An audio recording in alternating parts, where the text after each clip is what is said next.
తమిళనాడు రాజకీయాల్లో యుద్ధం మొదలైందా? టీవీకి వాహనం ఎప్పుడు ఆగిపోతుందో తెలియదా? అన్నా డీఎంకే ఎమ్మెల్యేలను లాగేయడం వెనుకున్న విజిల్ సీక్రెట్ ఏంటి? విజయ లక్ష్యం కేవలం మెజారిటీ పెంచుకోవడమా, లేక అన్నా డీఎంకే అనే పార్టీనే శాశ్వతంగా మ్యాప్ నుంచి తొలగించడమా? ఈ పొలిటికల్ చెస్ బోర్డులో పావులు ఎలా కదులుతున్నాయి? అసలు తెర వెనుక జరుగుతున్న ఆపరేషన్ ఏంటి? స్టాలిన్ పెట్టిన 6 నెలల డెడ్ లైన్ ను విజయ్ అధిగమిస్తారా?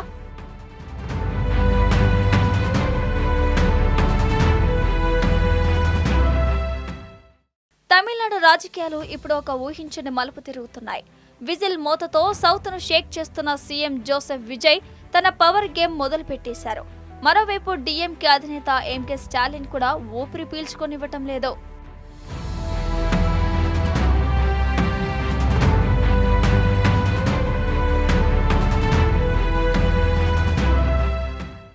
ముందుగా స్టాలిన్ మాటల విషయానికి వస్తే, చెన్నైలో జరిగిన ఒక ప్రోగ్రాంలో ఆయన బాంబు పేల్చారు.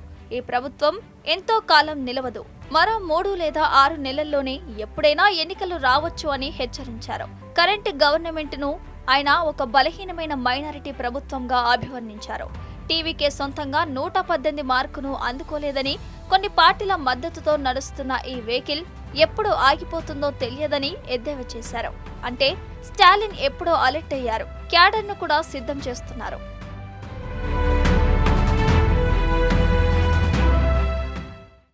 తమిళనాడులో whistle master mind CM Vijay plan ఏంటో ఇప్పుడు చూద్దాం. అన్నా డీఎంకేను వీక్ గా చేస్తున్నారు విజయ్.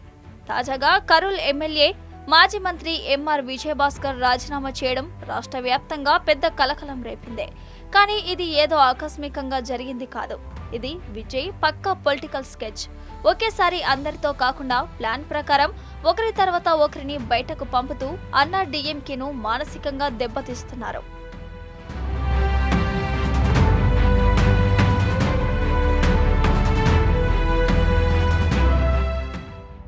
ఇప్పటికే 6 అన్నా డీఎంకే ఎమ్మెల్యేలు రాజీనామా చేశారు.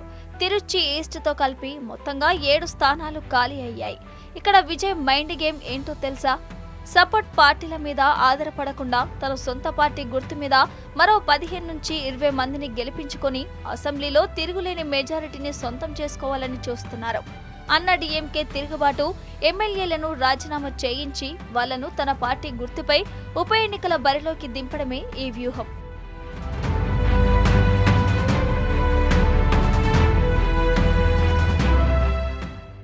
మరో ప్రచారం ఏంటంటే, ఇంకా 10 మంది ఎమ్మెల్యేలు రాజీనామా చేయడానికి క్యూలో ఉన్నారట. ఒకేసారి వీటన్నింటికీ ఉప ఎన్నికలు పెట్టి విజిల్ వేవ్ తో అన్నా డీఎంకే చాప్టర్ ను శాశ్వతంగా క్లోజ్ చేయడమే విజయ్ మాస్టర్ ప్లాన్ అని రాజకీయ విశ్లేషకులు చెబుతున్నారు. మరి యుద్ధంలో పైచేయి ఎవరిది? స్టాలిన్ చెప్పినట్టు త్వరలో ఎన్నికలు వస్తాయా, లేక విజయ్ ప్లాన్ సక్సెస్ అవుతుందా? మీరేమనుకుంటున్నారో కామెంట్ బాక్స్ లో చెప్పండి.